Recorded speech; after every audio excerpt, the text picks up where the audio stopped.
Buleeyyan koo akkam nagaa jirtan nageenyi koo akka jirtan maratti isin haa qaqqabu isiniin jecha.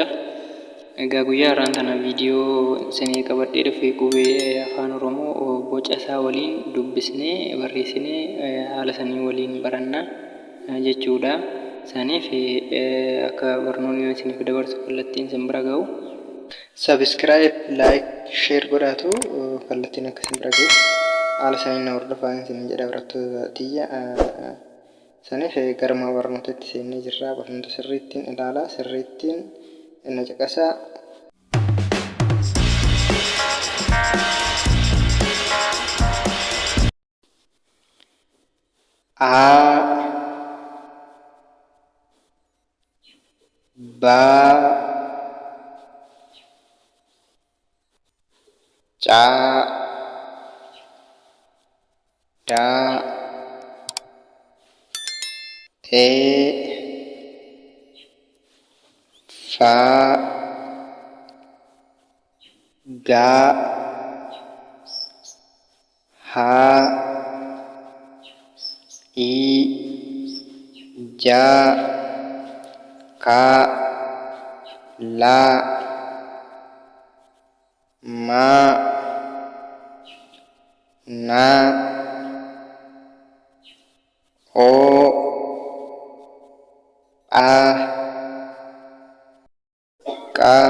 Tole barattoota qubeen afaan Oromoo boca isaa waliin barreessinee dubbisnee jirra.